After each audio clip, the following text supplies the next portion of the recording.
I've lived 1,000 lives. I've piloted 1,000 souls. I've killed and fought at night just for another role. This is the Happy Jacks RPG podcast, a roundtable discussion that's a mix of friendship, humor, unbridled enthusiasm, and tabletop RPG topics sent in from around the world. Just for another role.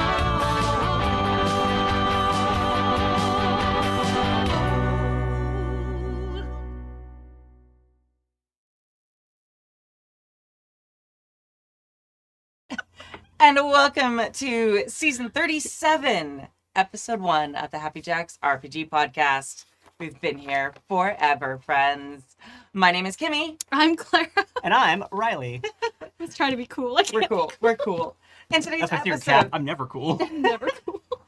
in today's episode, Aislinn asks about railroading players or characters, and if those are different things. Eric from New Jersey talks about Session 0, and Spielmeister from Denmark wants to talk about holidays. If you'd like to contribute a question or story to the show, you can email us at happyjacksrpg@gmail.com. That's happyjacksrpg@gmail.com. Or you can post in the mailbag channel in our Discord at happyjacks.org/discord. Announcements. Game Days was today and is in fact still happening. So there's even games tomorrow. We started with one day, and one day just wasn't enough. So we had some games on Friday, we have some games tomorrow, which is a Sunday, or whenever you're listening to this. So if you want to go to happyjacks.org/discord and join in, there are more games. You can join in the fun. I think there were 10 games listed last time I looked. Ooh. So it's very exciting, and a bunch of different systems, a lot of different fun. And yeah. The next one thank you, Verk. Sorry, I have notes. I know how to do this. Thank you, Verk, for keeping everything organized and herding the cats. And thank you to everyone who is running games or playing in games. It's a fantastic part of our community. We really, really appreciate it. There was amazing. a game called Sexy Battle Wizards. There was. It's a one sheet. Yeah, it's fantastic. Yeah. Yeah. And we do it every other month. So this is March. That means in May there will be another one. So if you want to be part of the fun, it's free, safe. We actually have the weird community that has more GMs than players. So if you want to just play games, you do not have to run games. Is that just come true? play. Yeah. I It's a love our legit thing. community. They're so weird. As We an love example, we played more than 10 games today, and we have someone saying that he had to pull the plug on his game because he didn't have enough players. Which is So- crazy. I'm looking at, I have dumb baby brain sometimes. Apparently, I'm going to see if I can sneak into a game tomorrow. it. Yeah, do it. I'm going to do build and I'm going to come back here, but please let me be sexy. Yeah. So yeah, it's fantastic and very welcoming, very supportive, very safe community. All right. Next thing, help us grow our show.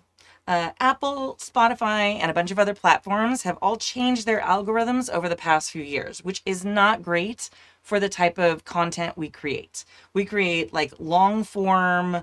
We don't chase like hot topics for like clicks and views, and everything in the algorithm is going towards things that are like 30 seconds long and like very sensationalized. That's not us. We're cool. We're sensational, but we're not sensationalized. I don't even know how we would do that in our show. There's no way. Here's how let me the hot goss in our niche community. There are people who do it, and that's fine. We just don't also do that. Don't give me that look. I immediately I was here off mic with you before the show started. Check So it. don't you? silence. All right. So I'm peeking the mic. I'm sorry. if you would like to help us out, the best ways to do that, okay, please take a few minutes to subscribe or follow us on whatever platform you're on. If you haven't already, it really does make a huge difference, especially on Apple and YouTube. It makes a massive difference. Most of the algorithm and their charting system is no longer based on downloads or views. It's based on new people subscribing. So that's important. And also, if you can leave a review or hit the thumbs up or whatever it is on the thing you're watching or listening to, that also really, really, really, really, really helps. And then just also tell your friends. If you're hanging out at your friendly local gaming store and they're like, hey, how did you learn so much about a Session 0? Or, oh my gosh, what is it? Game days, or I don't know, any of the other things you might have heard about here. Wow, I would really love a community where there are more GMs than play. That's a crazy thing. You've described the Isle of Themyscira. We're in that community. That's I- Happy Jacks. I know.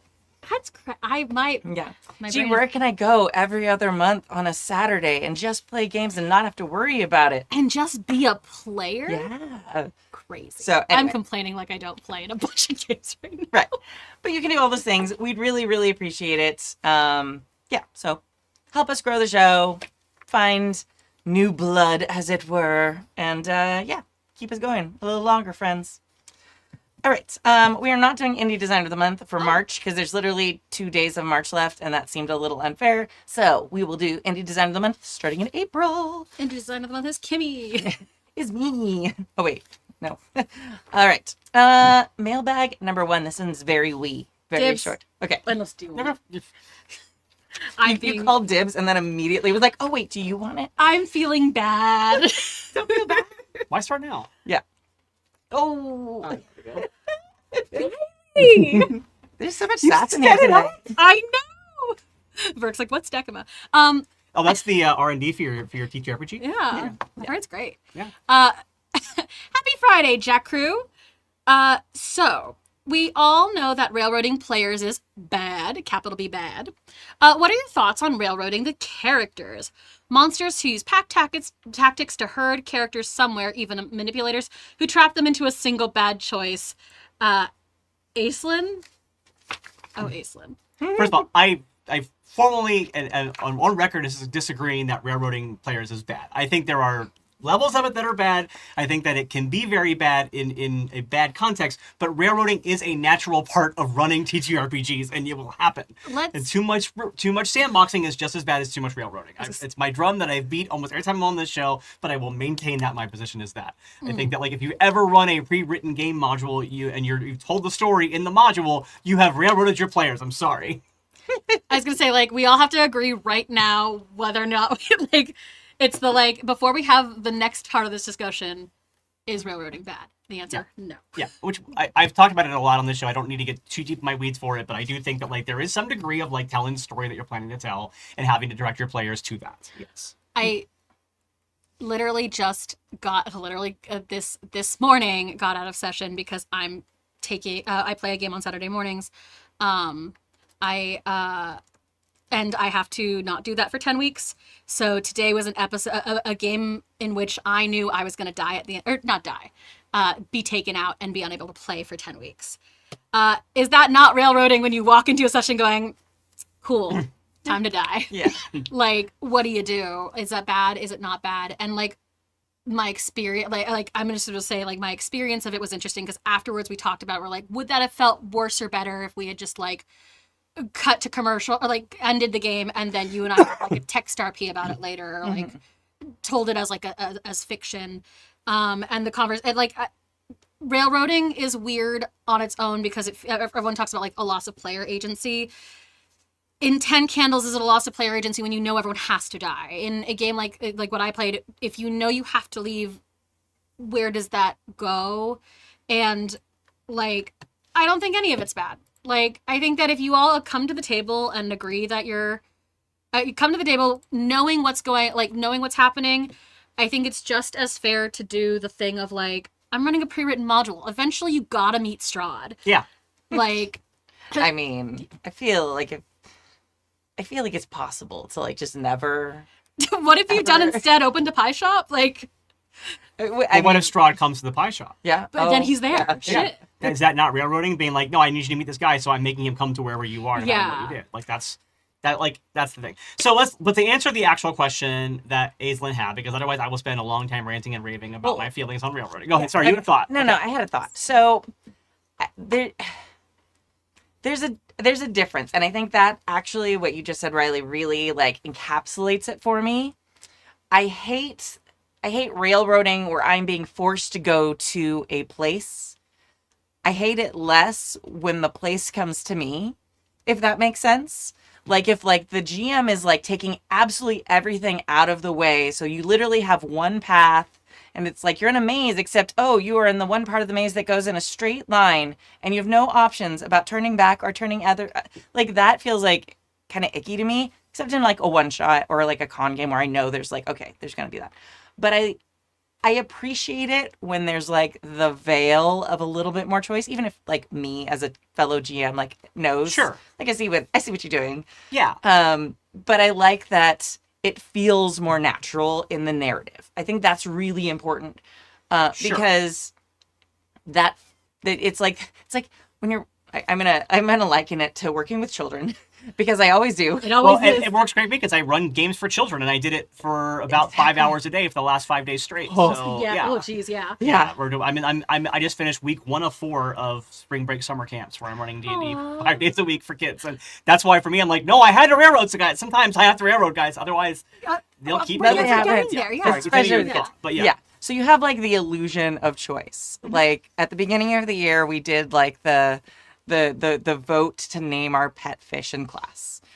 And there's names that I'm like, that is absolutely not. I'm not naming my fish Mr. Beast. It's not happening. Like, absolutely not. Fishy McFish face. I mean, that is also better. Like, Yeah. whatever. I think Mr. Beast is very funny. it is very funny. I think for a fish, it's especially funny. Yes. It's like the opposite of a beast, really, unless you're playing D&D character stats. And like the face. Yeah.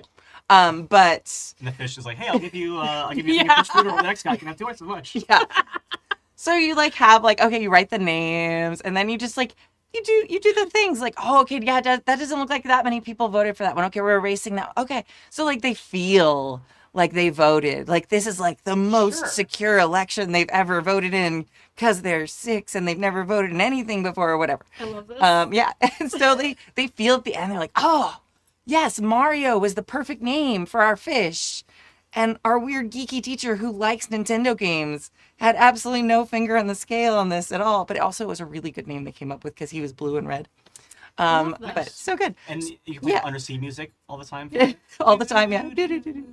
Everyone's favorite I- level of but Mario. I So think, you well, to see, me- like they were much happier with the process because they felt like they had equal say in it. And I think that's But an they important didn't. part. That's the trick. Exactly. And I think that's what separates the wheat from the chaff when it comes to a good or bad I think DM. you're right. Is that I think that a good DM can make the railroading seem like you hide the seams, you hide the puppet strings, and you make the players dance how you want them to dance. Wait, sorry. We were Sorry.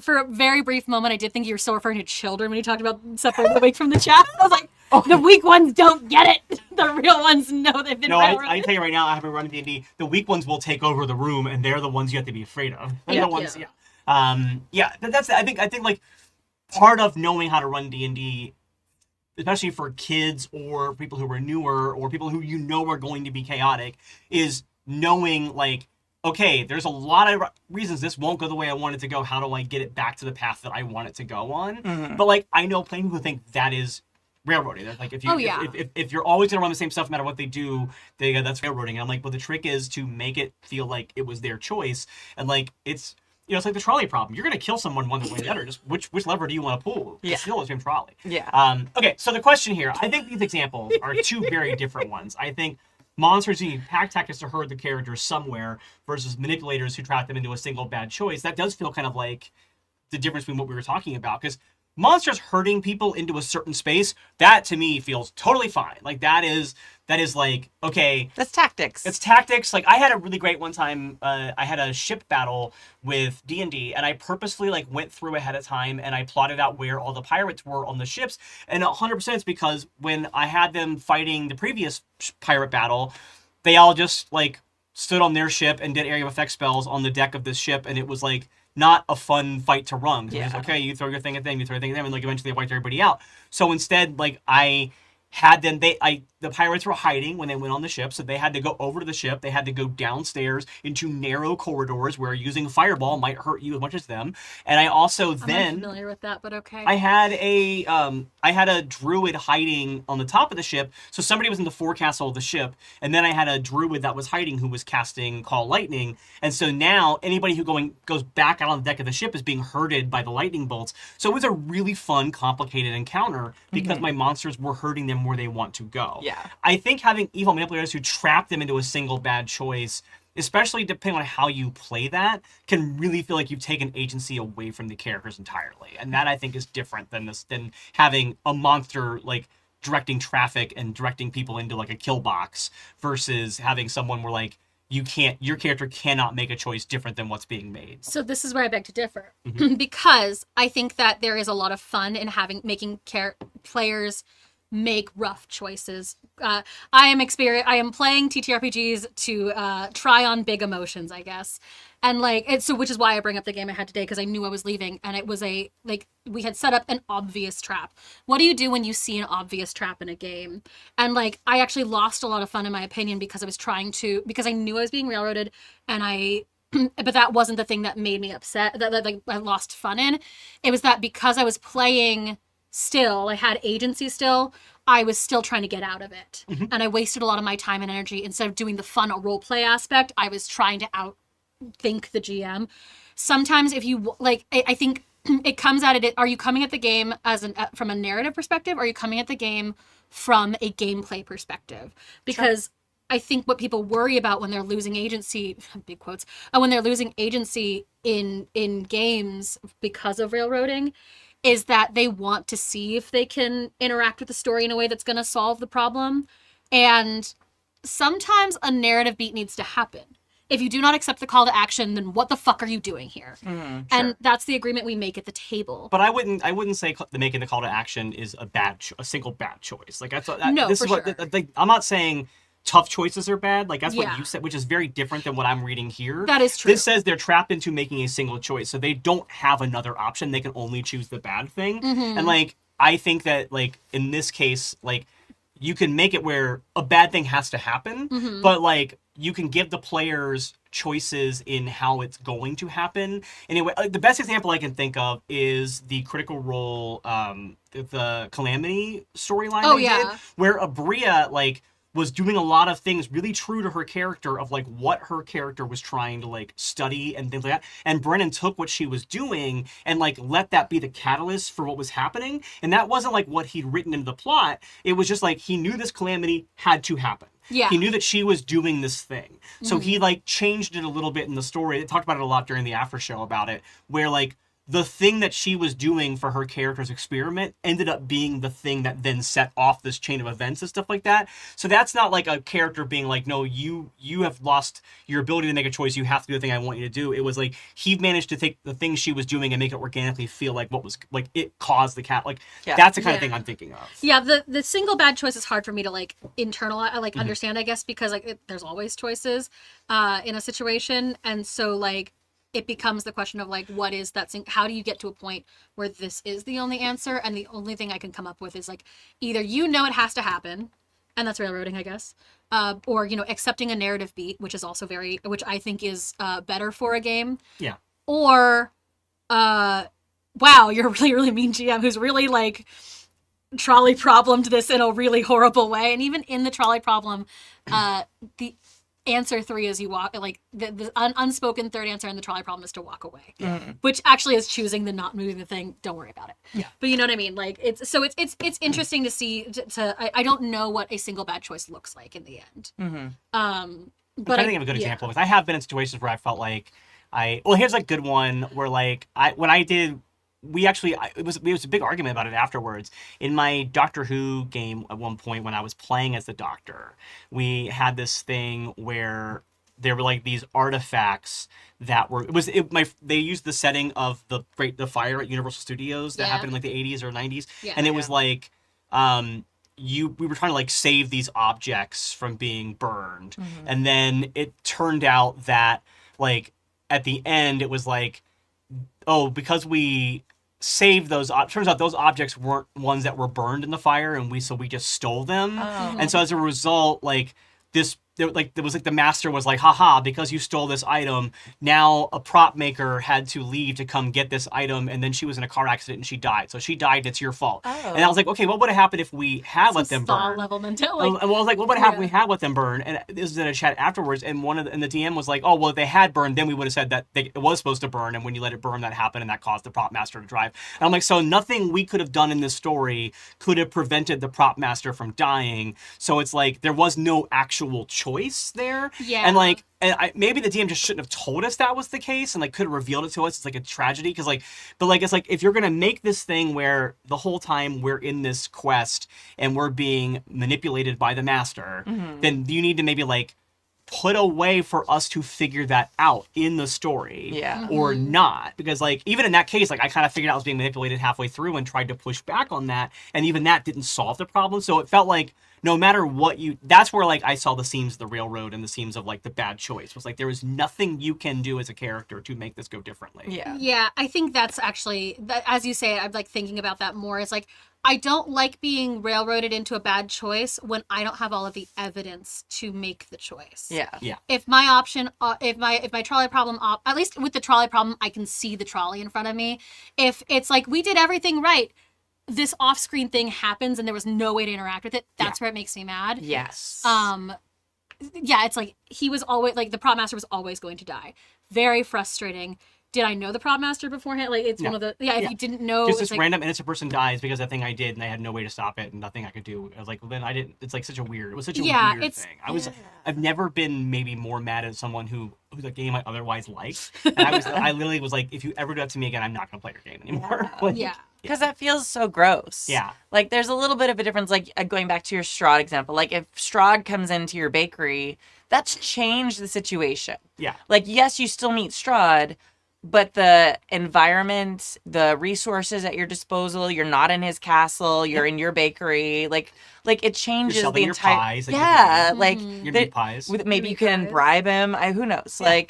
Like it changes the entire scenario, even if the foe is still the same. Yeah. And I think that's a very different thing than like what you just described, where it's like no matter what you did, like nothing changed. And I get sometimes as GMs, it's like, oh, okay, I made my ogre and he's in the meadow.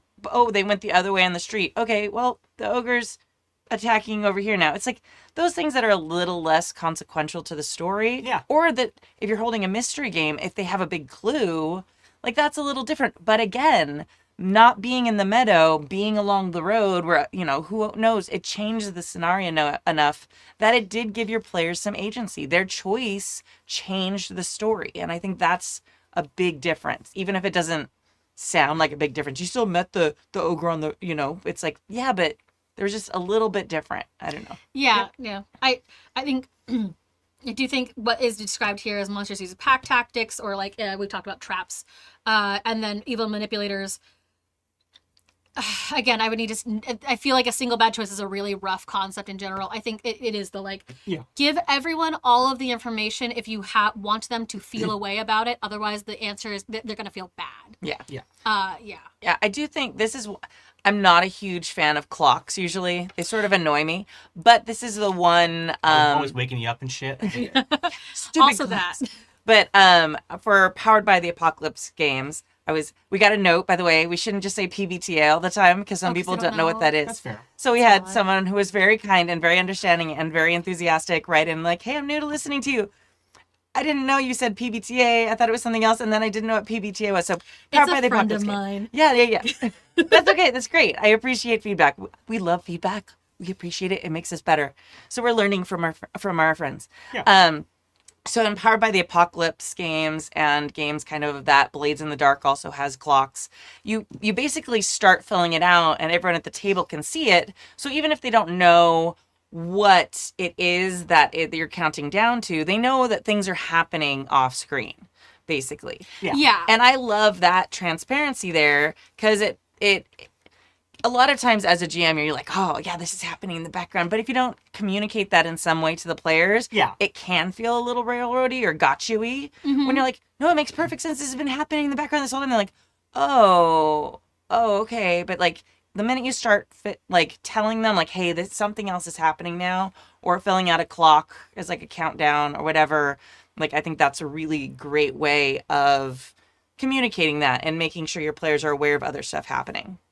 Yeah, I think that like the trick for me, but this is kind of like based on what you're saying here too, is that like TTRPGs are not a like prose narrative thing. There's prose in the use of it, but really nothing exists in the narrative unless it's presented to the players and the story. Like, anything happening off screen is not happening unless somehow it affects the game in some way. Right. Like, you could have it be running off camera. Yeah, obviously things are happening like in an esoteric sense, but at the end of the day, like, it completely sucks if something has happened off screen that affects the game in a way that the players can't do anything about if they've never been presented that information or have had a chance to even interact with it in some way. Like, you mentioned like the ogre thing earlier. It's like, if you describe an ogre off in the distance and they don't go in that direction, then you have a little bit of rein to go, okay, you didn't investigate that. He's not frozen in space while you're doing that. He's going to do stuff.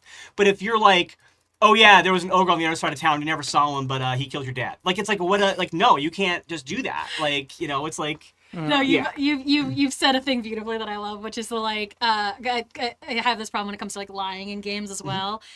Everything in a TTRPG setting is, unfortunately, at a table specifically, is about it. Like, the only truth that exists in a TTRPG setting is the truth that comes out of your mouth. Yeah. So if you are in a game and the GM does not tell you about the ogre who's gonna kill your paw in the background because it's happening in the background, I'm like, I don't know. But it also means that, like, players, I've run into this a couple times. Players just don't remember that stuff happens. Monster of the Week like part of the GMing side of it is that, like, what happens if the players do not interact at all? Yeah. And you make a whole list of, like, well, this is their evil plan. I never managed to stick to it, but Yeah. God, players and their agency. But, like, you know what happens if the world keeps moving.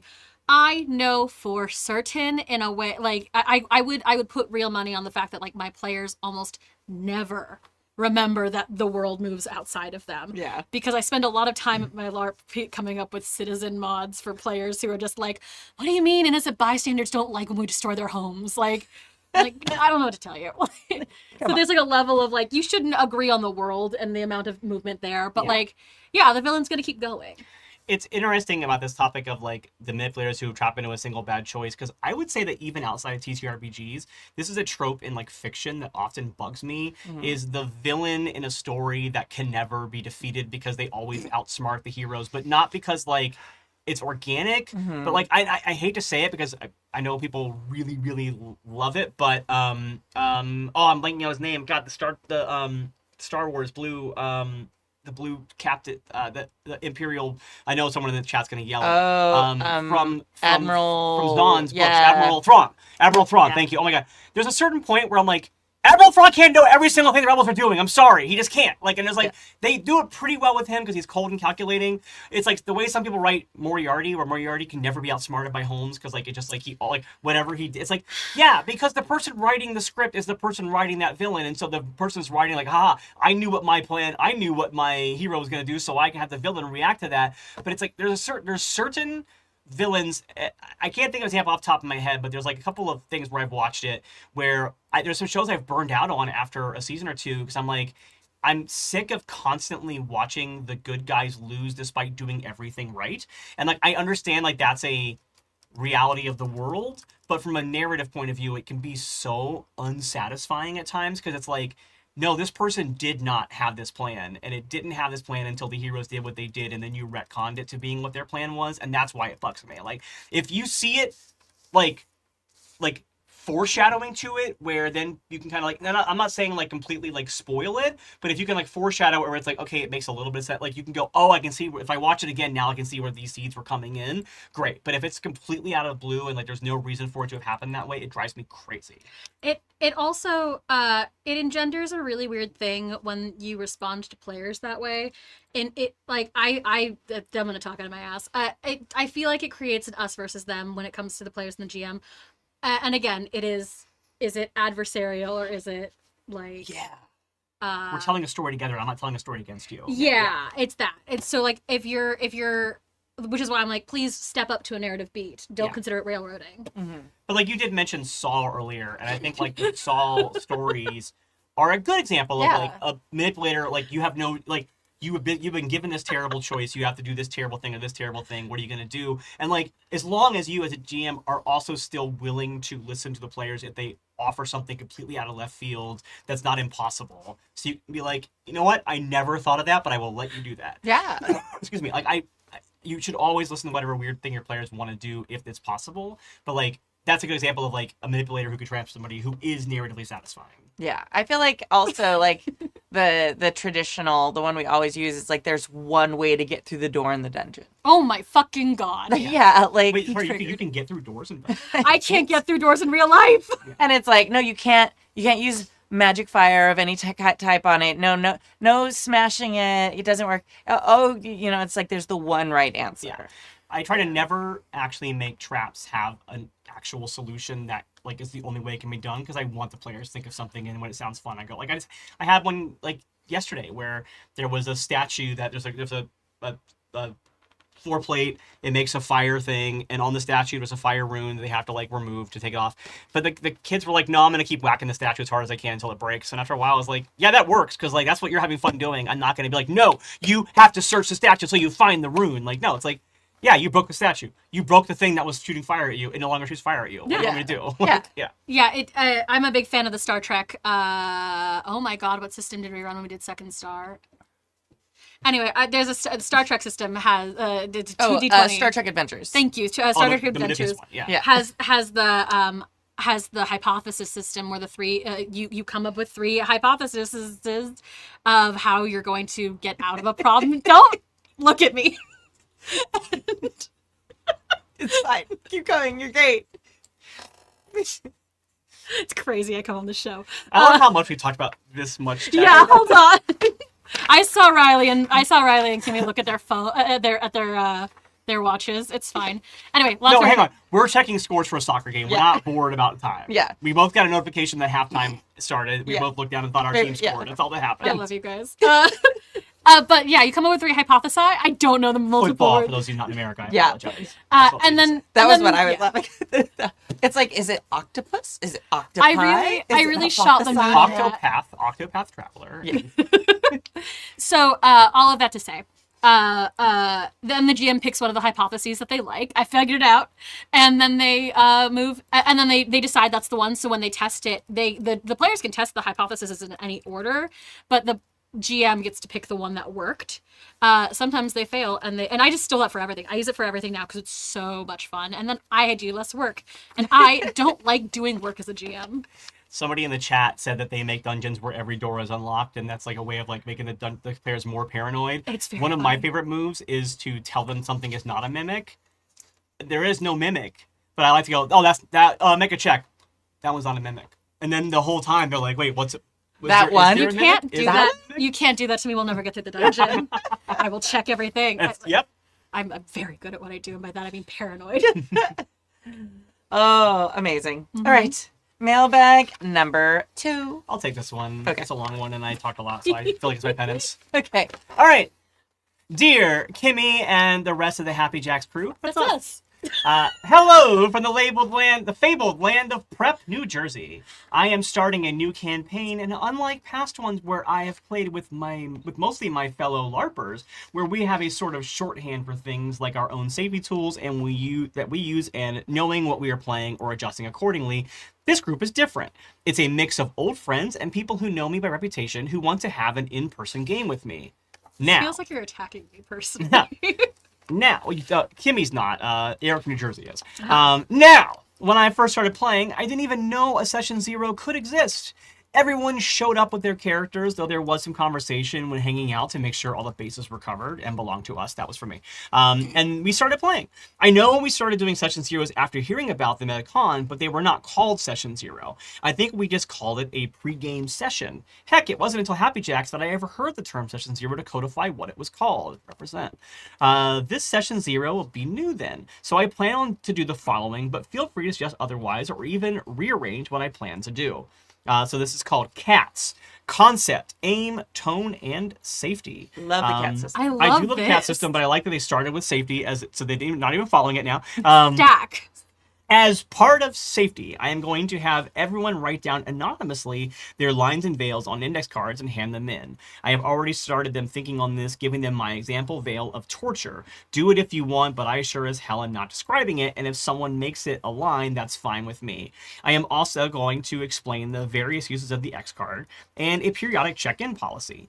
Open door policy. Anyone can drop out of the game, though if you hate the game, I'm going to suggest in session 0 to check in with the rest of us, because maybe we all hate it, but I haven't asked yet, and next month we are switching to Masks or the One Ring. Now, if it's something other than the game itself, no questions asked. Explain the rules. Create characters, which include relationships between them. I have Decima, but that may be a game time decision. Given the pre-generated starting point I'm using and the relationship questions built into the game, I'm on the fence about this one. That's what I got. I am running Free League's Forbidden Lands after being in a wonderful play-by-post run by Uncommon Man, where I got to play with several of the Happy Jacks crew.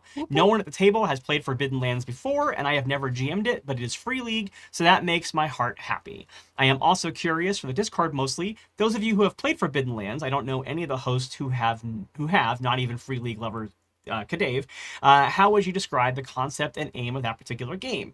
I have my own answers, but I want to know what other people who have played it think. As always, stay gaming, stay tipsy, and stay diverse. Mugs held high. Also, shout out against Clara? What a weird thing to say. That's weird. Eric didn't say that was me editorializing.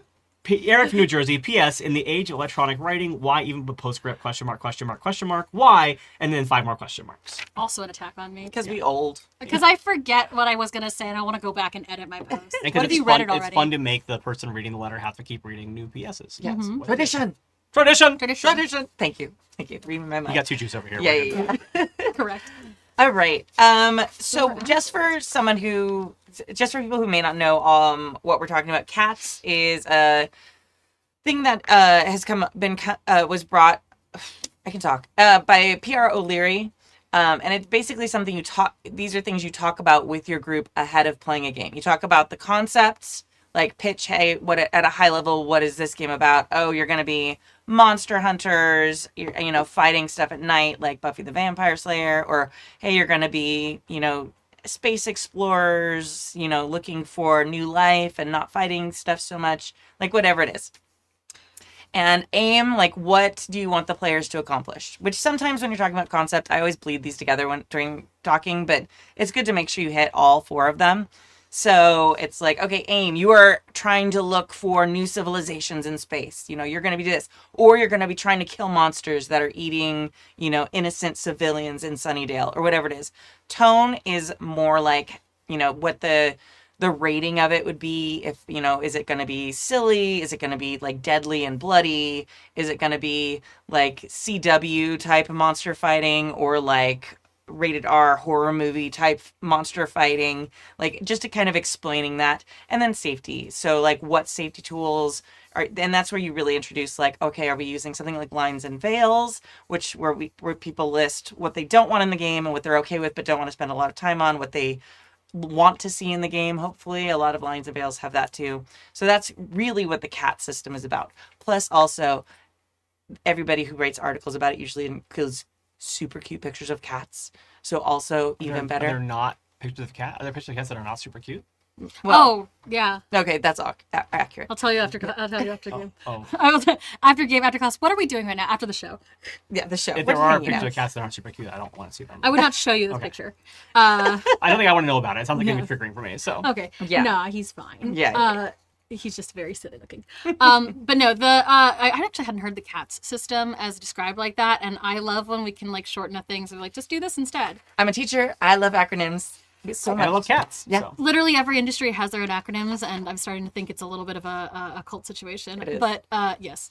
Listen, I'm studying psych now, which means CBT has a lot of different kinds of So readings much.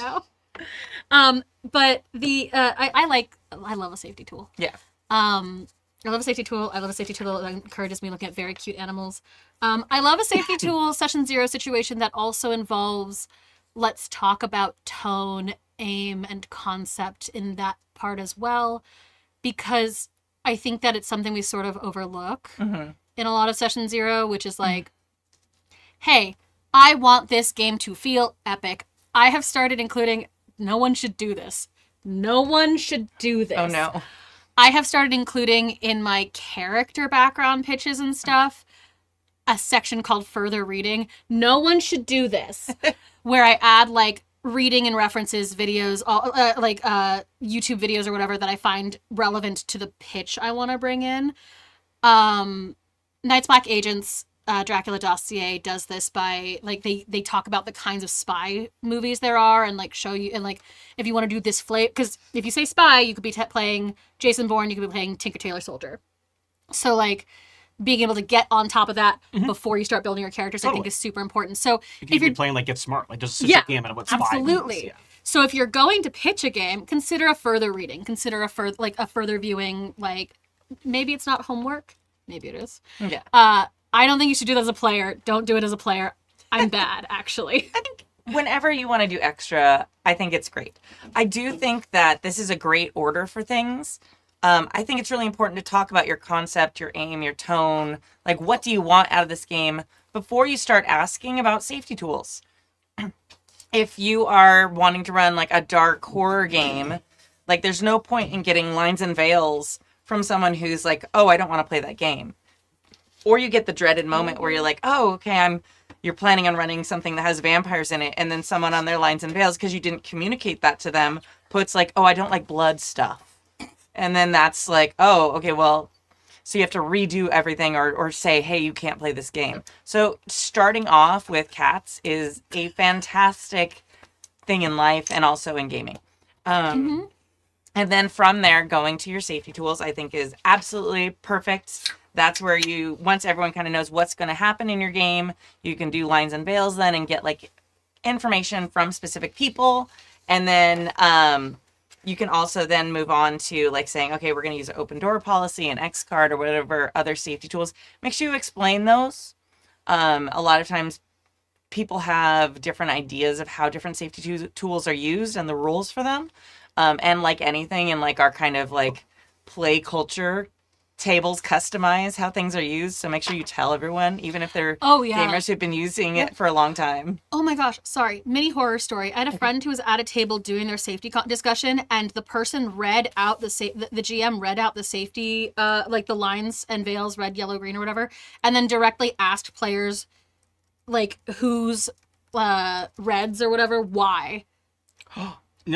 Nope, that's the whole point, is not to have to do that. Which I feel like is a crazy thing to like, is like in a world of safety tools, you do have to remember how to use them properly.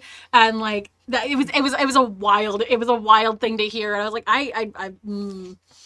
Yeah, that's terrifying. So yeah, agree on how safety tools are used, please. Yeah. Yes. I like the concept of like having the concept of it and the aim and the tone, because I think it really matters to like get that ahead of time. And like we've had a horror story here on the Advice show, I think like 2 or 3 shows that I was on ago, where it was at a con and everybody had like a pretty hard rule about a certain thing, and then the DM just kept trying to make the story happen anyway, despite everyone's thing. Yeah. And I feel like had that conversation happened ahead of time of like, I'm trying to go for this kind of vibe, like then the players could say, hey, we're actually really not in the mood for that kind of story today, and like, so can we do something differently about it was Mike's story. Yeah. It kind of happened here on the show where like on the channel in a good way, when we were doing summertime one shots last year, and I did my Jaws themed one in honor of the anniversary of it, and like I had my players talking, and I was really planning on kind of hitting a lot of the major beats of the first half of Jaws before they go out to sea, and like changing them to make them more into like a fantasy story, because we were using Monster of the Week as our premise. But like, one of the most major things that happens in Jaws is the Kittner boy gets killed by the shark, and they cut the shark open to see if the Kittner boy's in the shark. Like, it's a really big part of it. And so I had to talk to my players, like, how do you feel about having a kid die in the story because he's the Kittner boy in this story? And somebody said, like, I really would rather not do that. Yeah. And so then I, as the GM, knew that might be a concern, so I asked them, and because they said that wasn't a thing they wanted to deal with, I had to figure out, how do I still tell a Jaws-like story without having a kid die in it? And so how do I change that? And I managed to make it work. So Did you make them an adult? Absolutely. yeah. It is a thing where it's like, you've just this side to talking about like pivoting from those things.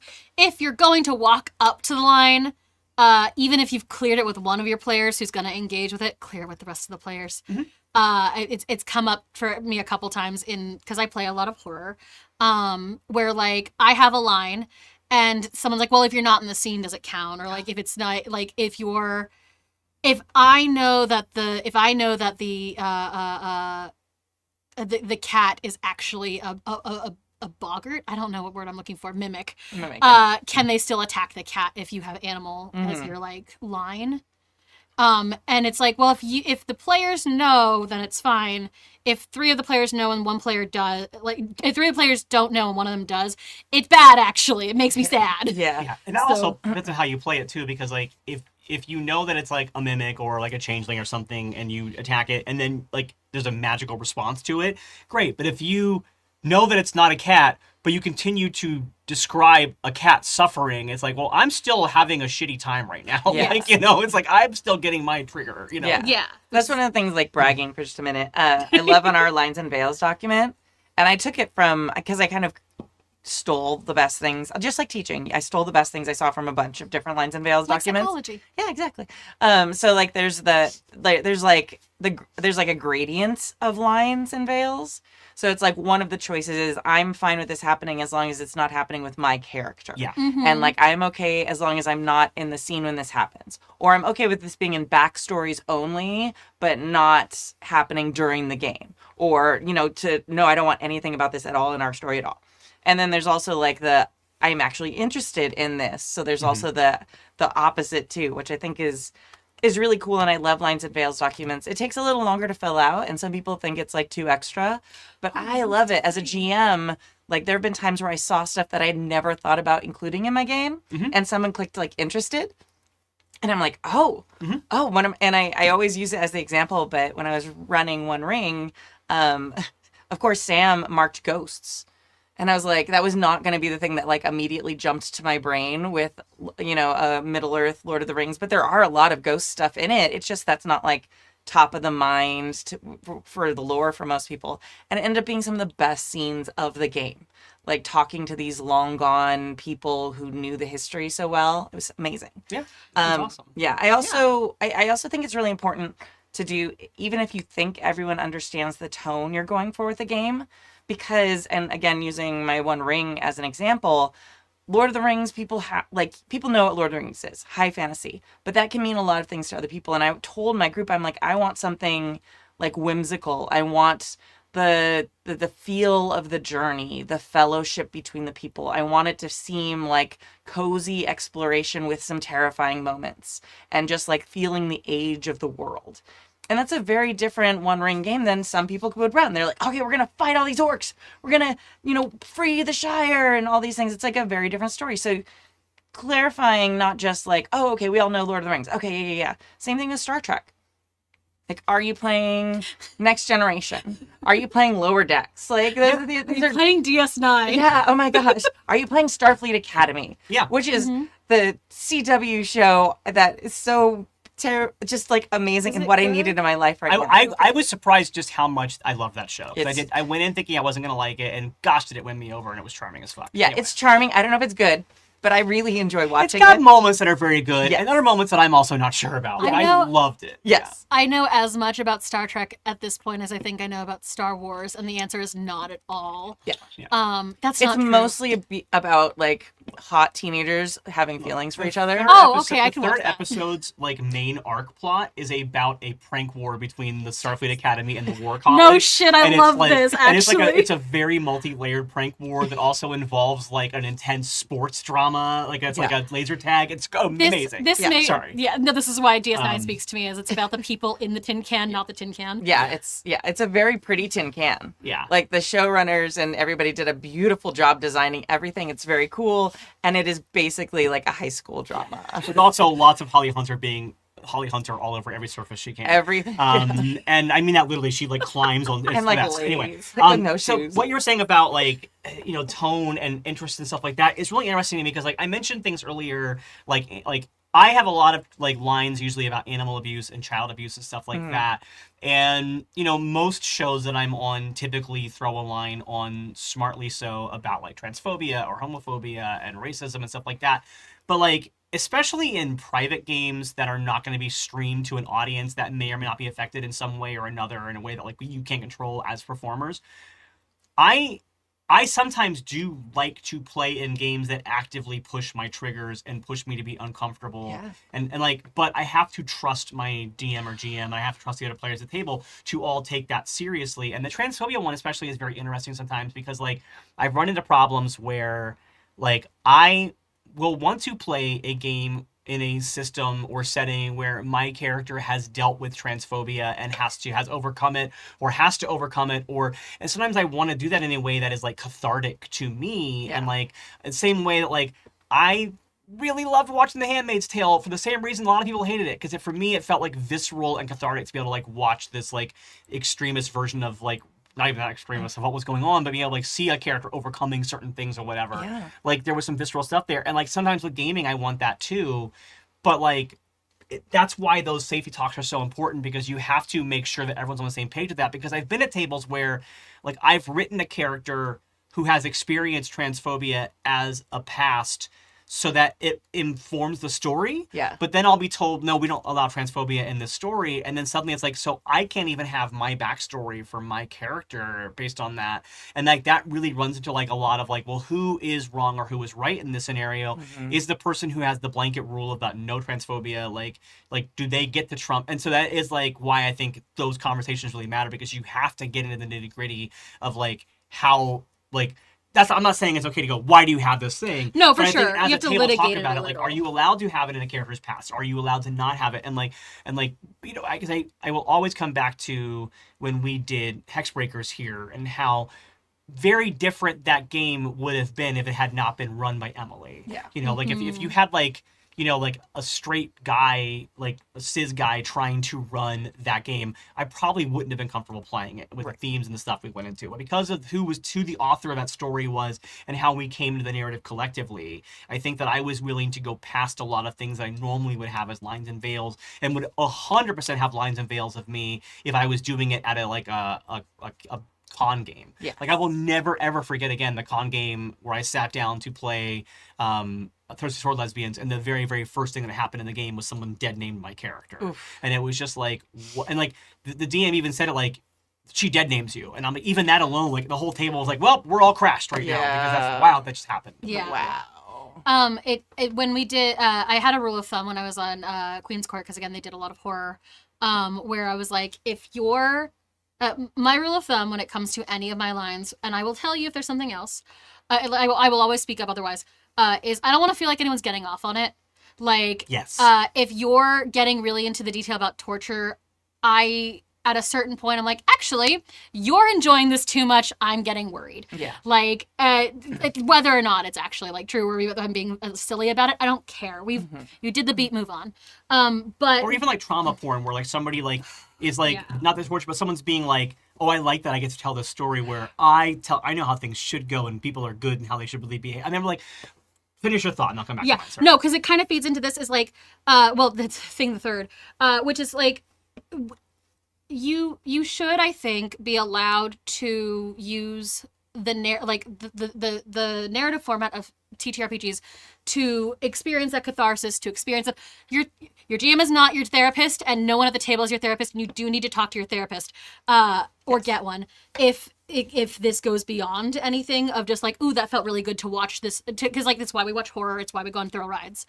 To safely experience big feelings of unsafety. And so I think, because I've done it with stories about people of color where like experiencing racism fucking sucks. Experiencing racism in a space where I have a little more control, whether one of my options is punch the guy, whether one of the options is like being able to go through that and have and know that I'm more in control of that setting is fun and good for me. The empowerment of it. Yeah, it's the empowerment. Do I want to sit there while someone else I don't trust, or I don't even think, like, do they know ball? If they don't, then I don't want them at the table. And sometimes I don't feel like they have it if they don't, you know, maybe look like me or something. And then we'll get into, we can unpack all of that later. Yeah. But like, yeah, it feeds into this, like, I want to tell interesting and good and cool stories. And some of that includes my pain being repurposed or used in a way that's more constructive than just me suffering. Yeah. And I struggle a lot when I watch people play these, like, I want to play, I'm going to say a thing, and it's very like, I'm going to play a trans character because I think I know what it's like. And it's like, well, okay. Yeah. I really wish you wouldn't actually. Trauma tourism. Yeah, don't be a trauma tourist about it. Like, don't, and like that can come into the like in these lines and veils of safety, and like pushing your boundaries on being willing to be uncomfortable but not traumatized. There's a line, there's a way to do it safely. And I think shying away from being able to do that is a little bit of a detriment. It is on players as storytellers, and it is on GMs as storytellers to have a little bit of the sanity of the presence of mind to go like, this might not be my story to tell. Yeah. And to listen to the people at their table who are like, Yeah. yeah, I'm a woman, I don't agree with this message. Yeah, 100%. Yeah. And I think all of that's really important to have. Like we used, like you said earlier, like, well, why? Like, don't interrogate, but there needs to be a conversation above just, oh, okay, here's the lines and veils document, everybody look at it. Like, I guess at some tables, if you're No like, one's gonna do their homework. yeah, but like, well, having everyone do it there first too. There might be some games that are upfront enough that you can do that. Like maybe they're really simple concepts or high fantasy, like things like that. But if you are going to try and tackle harder things, like look it over with your players and have a conversation about it too. Like talk about, okay, and this is also why I really like lines and veils documents that are anonymous for the most part, unless somebody wants something labeled on, like for their character, because it also says, okay, someone says this, so let's make sure we're not doing that, and that way it doesn't. People feel more free to be honest. They don't feel like they're going to be singled out. But it is also really important to be like, okay, someone says this. What are we comfortable with here? Where, I want to make sure that I don't cross, into the territory of whatever. So you can have those conversations. It's okay to talk about it. It's not okay to like interrogate people about it. And the minute someone's like, I'd rather not have this, you don't ask why. You ask where the line is. You don't ask why they feel that way. It's so funny to me that anyone would.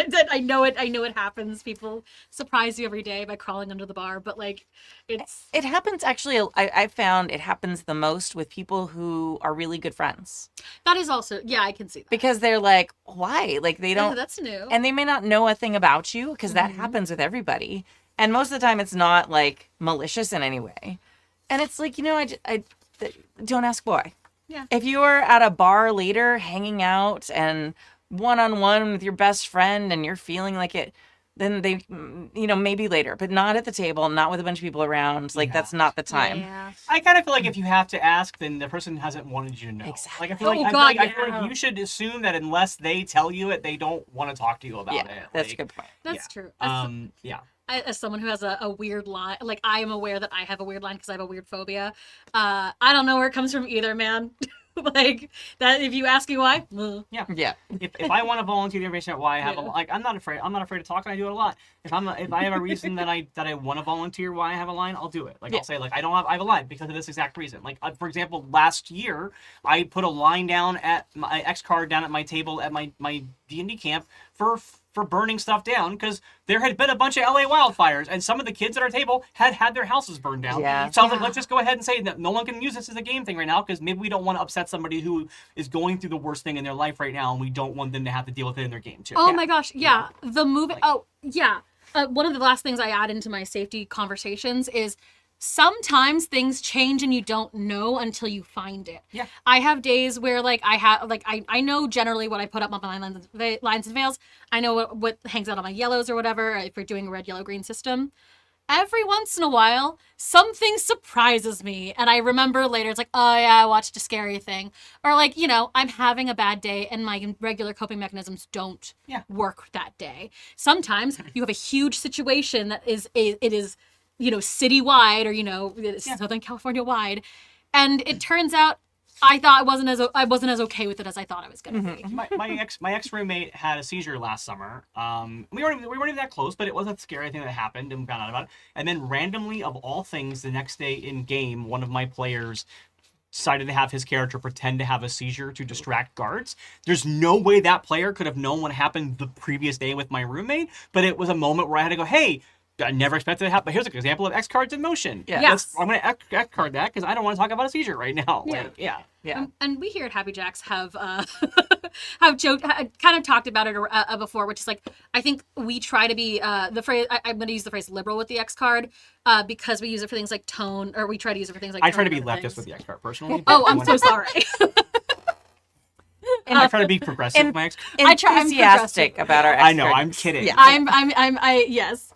Listen, our X card is a button. I want to hold it up. It's but shiny. It's a button, and it's a big button, and I always want to press it. So when I did, when I was running Monster of the Week, I did let everyone press it before the game started, just so we got it out of our system. Yeah. It flashes like a rainbowy light. It's a really good X card. What's weird though is for me is as a player, I really struggle to actually use the X card in Yeah. action. Like that's why I think I'm so big about like getting lines and veils and taking them Yes. seriously ahead of time, because when I'm in the game and I'm in the moment, if something shuts me down, the last thing in the world that I can like bring myself to do is go, you guys did like I know that like even acting like that makes a mockery of the X card. I apologize for that, but like in my head, I'm already like, well, nobody cares about my feelings, so why would I push the X card now? And like I know that's a terrible way to feel, but that is what happens when something bothers me beyond what I like have already established. So like Right. that is I need to get better with doing it. I need to like get used to like doing it, maybe even for things that aren't as serious, so that I can like get comfortable with it.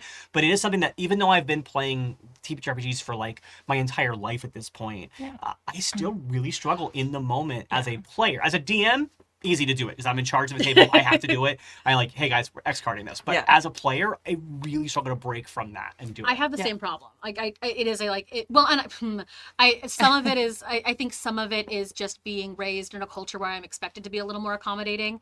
But like there is a little bit of like I don't want to inconvenience people. I don't want to stop the game. Everyone else looks like they're having fun. I can self-soothe. I know I can.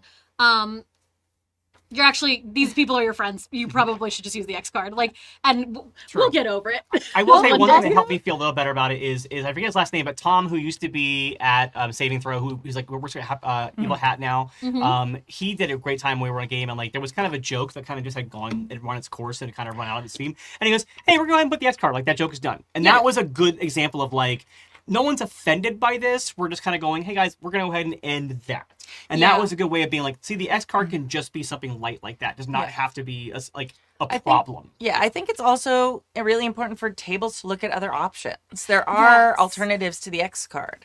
So, and that's why you need other safety tools. Even if you do stick with the X card, like use other things in addition to that. The open door system where people can leave. There's the traffic light system, which basically it's everyone has cards, or there's cards in the middle of the table where there's red and yellow and green. And like while you're having an intense conversation, you keep your hand on whichever card in front of you. You feel like green means go. Like, this is great. I'm enjoying this. Even if my character's yelling and upset and angry or sobbing, I'm enjoying this as a player. Yellow's like, okay, let's be a little careful. And red is like, okay, let's get away from this. Yeah, I've used the X card to like I've had people who like to harp out of character about stuff that happens in character, and I've used the X card to be like, hey, that is a character choice. That is not me as a person, and I really need you to stop making that joke. The other check-in I really like, because I think one of the problems that people have with the X card or with the red, yellow, green system, any of these, is that you have to be the active person who takes the initiative to start it. One thing I really like as a GM, and one thing I really like as a player when I can. A little harder to do at remote tabletops where you're not seeing everyone, is I will either check in like a text chat, like, hey, are we good? I know we're fighting here. Or like at a table, if I'm interacting, I'll do an okay, like at my chest, like, diver style. Because if I've initiated it, because I'm worried about someone being uncomfortable, they just have to respond rather than them having to have the agency to then go, like, because it means I'm checking in on you rather than you I having like to check that a in on lot. me. I do like that quite a bit. Yeah. That's one of the reasons, at least how I've seen the traffic light system work, is if you're having a conversation, you have to have your finger on a color. Interesting. So you and the other person constantly are like, green, okay, oh, I switched to yellow, and then that means we're both careful. So it's not like the X card where it's putting the brakes on. It's like you have to constantly use that as like a communication system. Yeah. So I've really liked that. I'm going to volunteer to read this last letter, even though I just read a long one, because I read a line here that made me so happy that I want to be the one to read it out loud. Okay, I do Hell want to. yeah. Okay. I do want to wrap up this in the real Yes, quick. of course. I know we talked about a lot of things with it, and we got off topic a couple times, but I enjoyed it, so it was great. But I think this is a good plan. And don't worry about Decima if your game already has a really great world building system into it. A lot of the PBTA powered by the Apocalypse games have that already built in there. So only use it if you think it's You necessary. should also read out all the words that Decima are. So like deciding, engaging, Wait, is it really? creative uses. Not. No, I'm messing with Kimmy. Oh my god, you were gonna blow. You were No, gonna. I was like, Decima's one of the fates. But Yeah. like, You it just was really funny to me. Like, Yeah. I was like, you can't and do also, that. I'm pretty proud of myself for pulling up a fake That was acronym pretty off good. the top of my head. was Yeah, you That was can't great. do that to me. I'm Yeah. stupid. Designating, engaging, creative uses, Yeah. No. That's like, yeah. Ma. Mechanisms. mastering, Yeah. agency. Masturbation. I mean, sorry. Wait. No. What? Oh my god. But yeah, and also this last part about running Forbidden Lands. There is a channel that Eric is asking for feedback. People who've run it before. If you're part of the community, if you go to the Discord, there is a channel for advice show on the Discord. If you go to happyjacks.org/Discord, and you can talk about it there. Because I have also not played Forbidden Lands, so I also have not played Forbidden. I'm scared. I'm scared of Free League. Eric I'll get knows that. there. I'll get there. oh, it's brutal. It's so much fun, but it's brutal. All right, mailbag number 3. Go ahead, Riley. All right. Well, dear headmistress Kimmy of the Happy Jacks Academy. Oh no, I want to Ooh, pitch we that are as in my next season, AP. which is this from 2023, so we're not even doing. Oh, I know. Starpy It's Academy. been a while. Yeah, this Um, is from the archive. Sorry, Yeah, back but back in the 2023 day. is not that far. I think Starpy Academy had been announced by then. All right. I am currently running a Warhammer Fantasy role-playing game, and it is bringing something to light that I'd love to more of. I'm assuming no more of. Namely, how religion, holy days, and festivals can bring a world to life. In our own lives, we have all these traditions and special days. For an American audience, I would use harvest festivals, Halloween, Thanksgiving, and Christmas as examples. I might have been on the show when we did this I think last you time. might have been. I remember this That's question. really funny. Here in Denmark, we have the imported Halloween and German Oktoberfest, Skål! But also local traditions. Here's why I wanted to read this. Local traditions such as Morton's Evening. Say that a little slower. Sorry.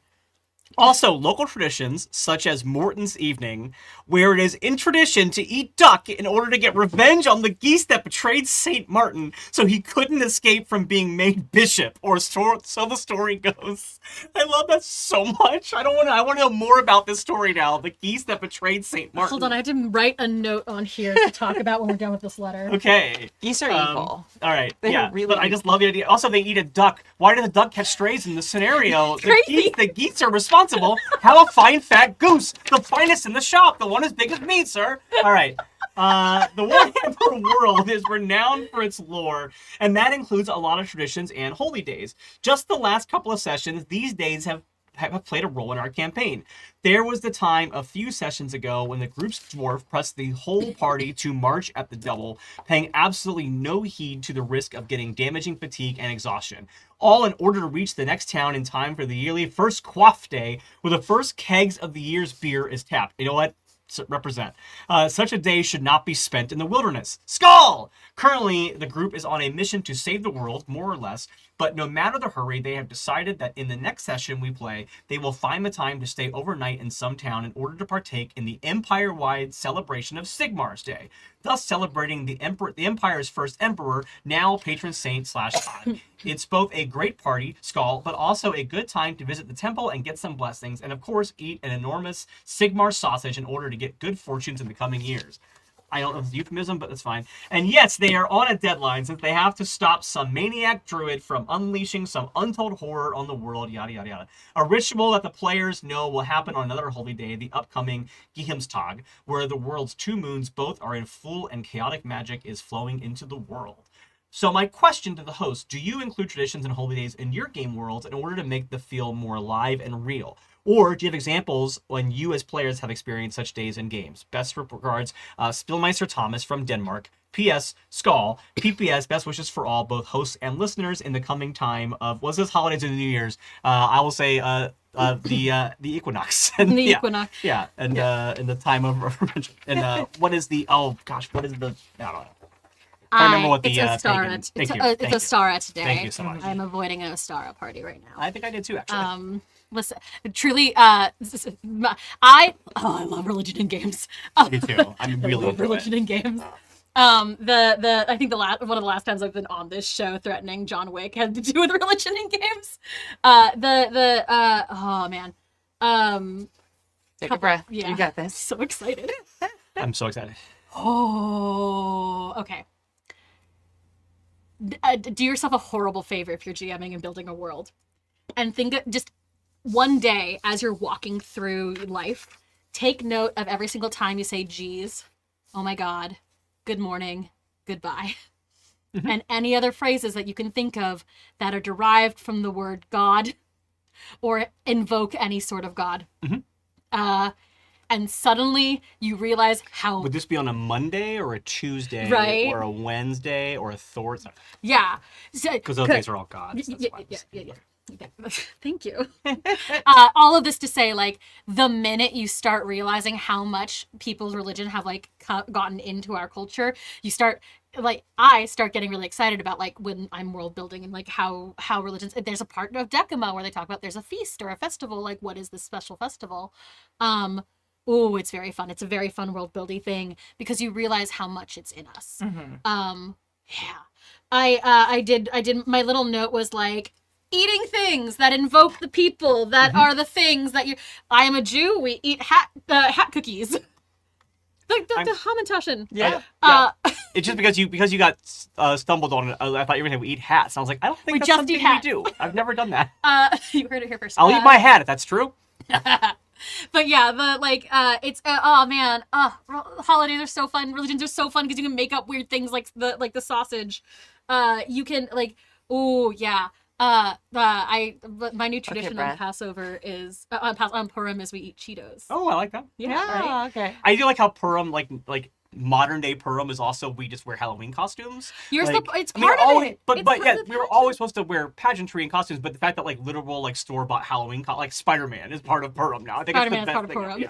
Purim. Yeah, yeah, it's very fun to me. Yeah. It's not like it used to be about like disguise, but now it's literally about it's literally having Halloween. It's great. I'm not mad at it. I love it. I mean, genuinely. What I like about holidays. I'm 100% with you on this. Like, so many things about a culture are based in faith and how that plays into holidays and how people create stories. And, like, cultures in general need ways to blow off steam. And so every culture is going to find a reason to do that. And, like, that's a fun thing to figure out. And, like, I think for world building, figuring out the things that your people in your world do to blow off steam tells you so much about what that world does. Like, if you have a harvest festival, you're probably in a place where the months leading up to the harvest festival are very hard work, and everybody is doing a lot of work to till the fields and sow the seeds and stuff like that. And now the festival, that work is done, and now we are going to party. Yeah. Like, that kind of thing is very fun. Like, one of my favorite Christmas analogs was, and I use it a lot now in my fantasy settings for a world that wouldn't have Christmas or a similar pagan holiday that like Christmas stole, but like doesn't have those faiths. In Doctor Who's A Christmas Carol episode, there's a line about like halfway through the dark. Like every year, like The darkest night of the darkest year. night of the year, people turn to each other and say, "Congratulations, you've made it through halfway through the dark," and now we're halfway out of the dark. And like for me, it's like, that is such a easy basis for a holiday in any setting of like, we've made it through the hardest month. We have half that way to go, but we are going to get there. We're halfway there. And we're living on a prayer. And I think that like, that is the kind of thing where you can find out little detail. And then also going with how different regions then take the same holiday and twist it and change it is very fun. Like, I love this whole thing. Like, we had an example in this book about like, in this email about like a goose and like eating a duck to get revenge on a goose. And like, that kind of thing is really fun. And learning how, the fact that like in the UK, they get a tangerine on Christmas. Like, that is such a thing that like, Satsuma. nobody likes the tangerines. Anyway, but like, so like that can be like one city, like I said, has a harvest festival, but maybe the same weekend in a industrial city, they don't harvest food there the same way, so they have a totally different festival they do, or they read the harvest festival as a different kind of thing. A fun weird spin on that. Like, my family and a bunch of like California type families, especially because we have oranges everywhere here. But because my family's like third generation California, we get and I don't know why, it's like the whole thing in their town, I guess, give the orange chocolates. Oh yeah. And so that's like, so it's like this thing that like, yes, came from England, and oranges are not special to us. We have oranges all the time. So here's a chocolate that looks like an orange. We do. Like I like when a place has a festival, like a harvest festival, but is so divorced from the concept of harvest. Like, what do? Why is Spider-Man at Purim now? Like it is like, how do things change as the circumstances for those reasons of holiday have changed? Oh god, it's so much fun. At my big LARP, one of the things we do with all of us, we celebrate Yule.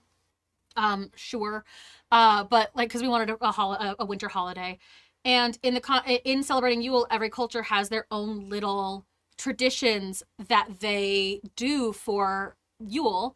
And then within that, even like, I've had friends come to me and be like, what does our family do for Yule specifically? Which is, I brought in the orange for it. Yeah. Because like, yeah, like, it's the way like individuals celebrate a holiday varies from place to place. Yeah. Cruise control for awesome. Doing culture stuff is food for me. I love, in a lot of Asian cultures, there's a lot of like, this sounds kind of like a word that's good, so we're gonna do the thing that relates to that. Like, 8 in Chinese sounds like the word for like long life. Yes. And so 8 is everywhere on New Year's.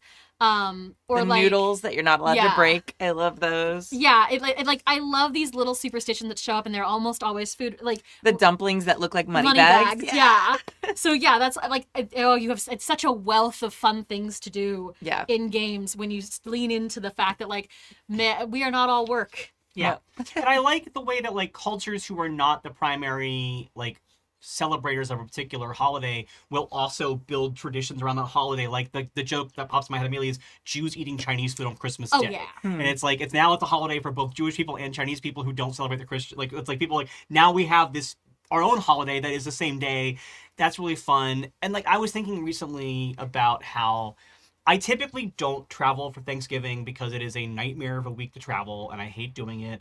And I also really would say that like, having lived in LA now for the majority of my adult life, I like Friendsgiving way more than I like Thanksgiving. And not just because of like the jokey reasons of like, oh, I don't have the stress of flying and my family and stuff like that.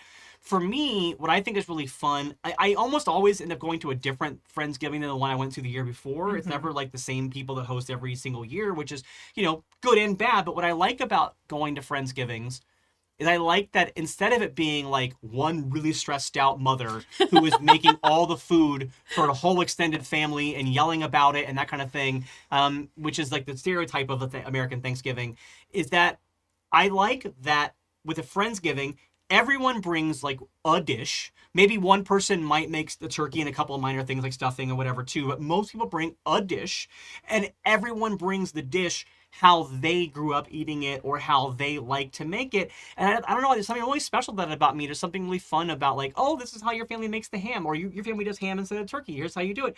Oh, this is how, like, this year I made mashed potatoes and I made instead of like following my mom's recipe, I made what I wanted to make, and I got a lot of compliments on it. I felt really proud of it. Like, and I had people bring in like, oh, this is how I do these potatoes. I made these, and it was such a fun, it's such a cool cultural exchange of like people from all over parts of the world bringing a dish that matters to them, and that's so much more fun to me. So like when you said how would an urban city celebrate harvest festival, well, maybe instead of celebrating the harvest of like agriculture, you would celebrate like the bounty of what I have acquired this year, or like the harvest of my loved ones and my friends. Like we are coming together to like reap what we've sown in our love and our companionship this year, and have just a huge orgy.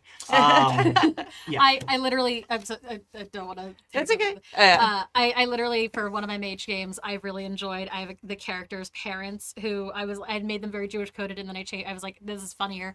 They are aggressive hermetic pagans, so they celebrate every solstice. And so my friends who are not in this game, they just have mages from a different game that I keep sending them shit to, get messages that are like, you've been invited to Ostara, and like we'd love to have you for Ostara, the orgy starts at 8, like that sort of thing. And it's like, please don't answer my parents' emails. Amazing. But like, because it becomes holiday, like all the shit that comes with the holiday, like the family obligation of like, do you go? One of my favorite Games We Never Play episodes was a Thanksgiving episode with the spirits of every turkey who'd been slaughtered on Thanksgiving, getting revenge. It sucked. It was great. Wow. All right. At which point, I did bring up the fact that my character had a battle axe, a magical battle axe, because she got it for her bat mitzvah. Yeah. Yeah. Also, Maybe that's coming what- of More like a age. bop mitzvah. Bat mitzvah. Maybe that's why they do ducks, because it's it's much easier to kill a duck than it is to kill a goose. Yeah, if you want to be a coward about it. Well, that's the thing is now Not our- a very vengeful thing if you're not killing the enemy true, that's that you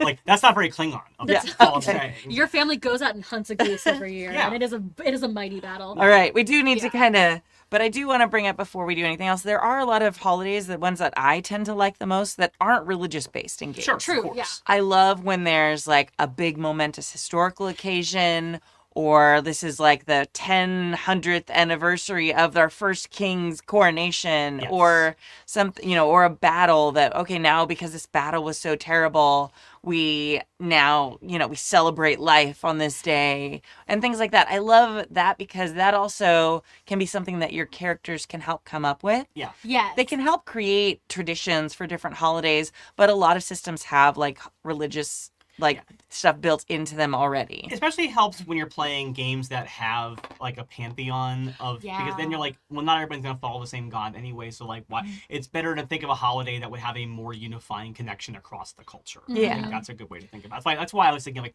Harvest Festival and stuff like that, as opposed to the day my god gave me things. Yeah, it's why because religion was brought up in the email specifically. The last bit I wanted to throw in is the so many reasons for holidays. We've got like the cultural what are we doing at this time, harvesting. We have the religious, like this is the day that Alora tricked so and now we do it by playing pranks on each other, or like the historical, like this is the day that this happened. People make up holidays for really weird reasons. I did make up a fake holiday that we now celebrate at fair.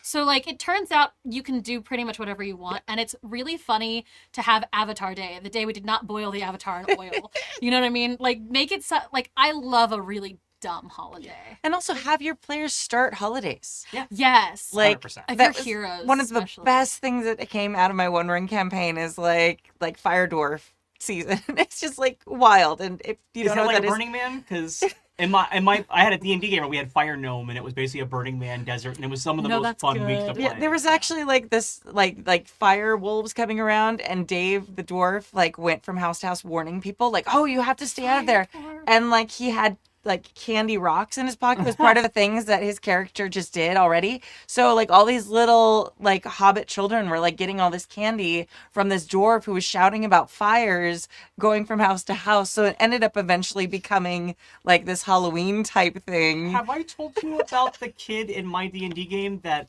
let his chicken ascend to godhood? Oh my god, that's amazing. It was last year at my spring break camp. At the very first day of camp, we had it just randomly was a chicken mini on the map, and his character was super concerned about protecting the chicken. And through Speak with Animals, he convinced himself the chicken was a god. And then they went to Rock of Brawl, and it was a whole running thing where he got other people to believe in this chicken. And so over the course of it, I kept starting to think the chicken was glowing with celestial energy. And because the kid was a druid and was making the chicken his familiar every day, so he was infusing it with magic, and so people were praying to the chicken. He was fusing it. So the very last day of camp, the chicken ascended to godhood and became Helga the God Chicken. Good. And now that same kid this year in our school year campaign is playing a cleric of Helga Yes! the God Chicken. Yes. Yeah. Oh man, what It's a great amazing. what a great way to integrate your characters into the world and have an investment in it is Yeah. you started a religion, you start a holiday, and then seeing how your characters, the players' actions get interpreted by the rest of the world Yeah. is so fun. Yeah, it's great. Yeah. It's why was he doing it? He was warning people. Now it's trick or treat. Now Why? it's- Who knows? Yeah. It was amazing. That's so good. wonderful. All right.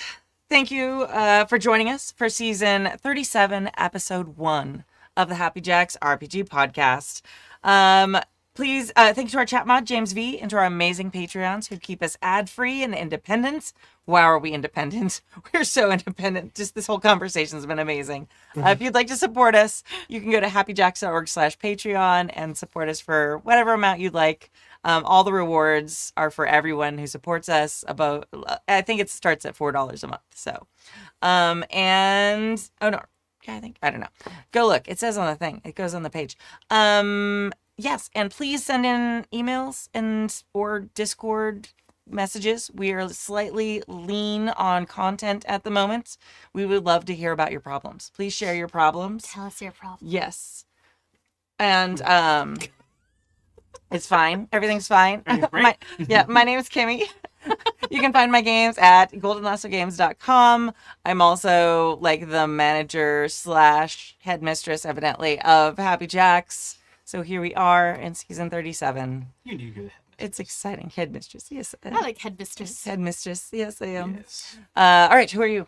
Oh man, that's a loaded question. I don't know anymore. I'm Clara. I'm all over the internet as clearly _golden.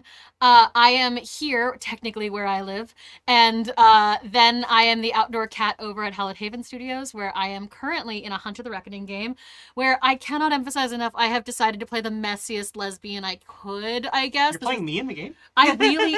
Oh, girl. And so that's fun. We had our first episode of that of season 2 of that last night, and everything's. I'm doing great.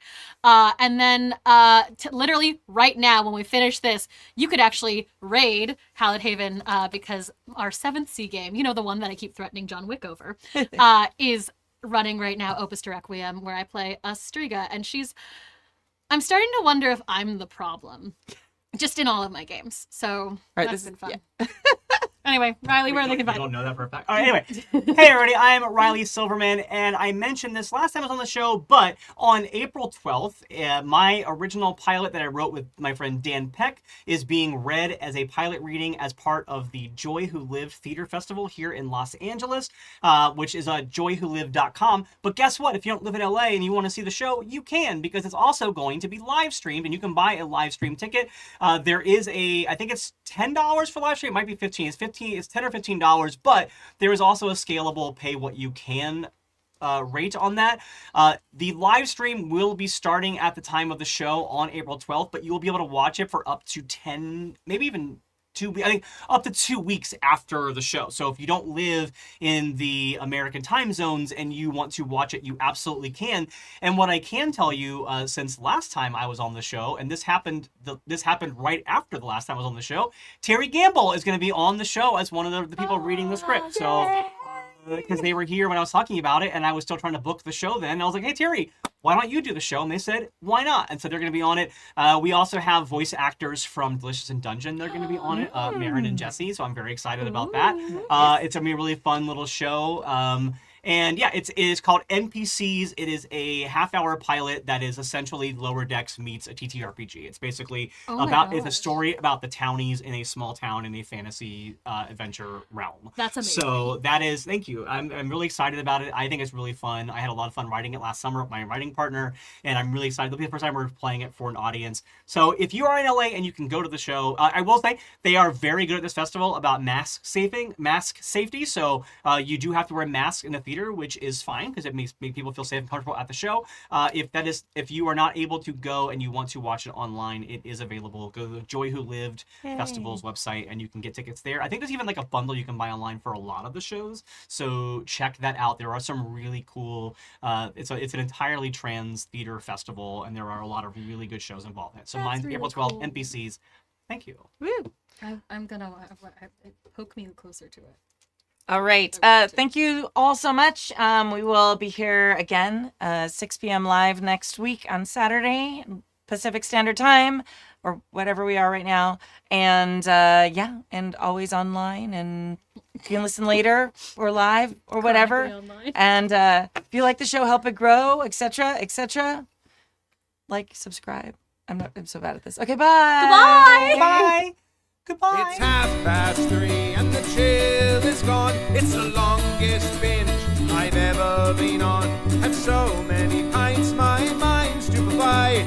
But through all the haze, I still hear them cry. A curse to you lads, a curse on your heads. Drinking pint after pint until I am dead. I just keep drinking and I don't know why. But tonight is the night that I drink till I die.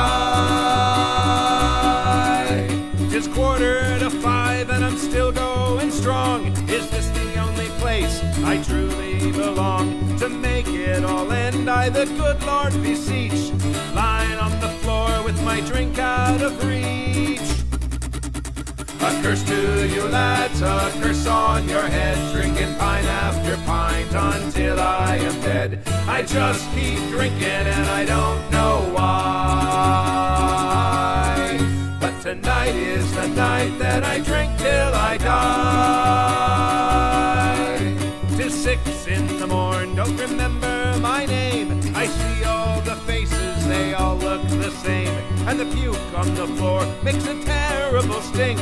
What is this demon that makes me want to drink?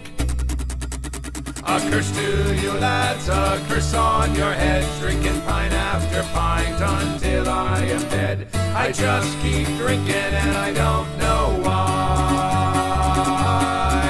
But tonight is the night that I drink till I die.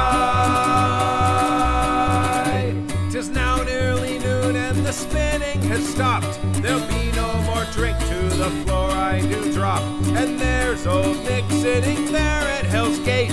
He smiles at me as he patiently waits. A curse to you lads, a curse on your head, drinking pint after pint until I am dead. I just keep drinking and I don't know why. But tonight is the night that I drink till I die. A curse to you lads, a curse on your heads, drinking pint after pint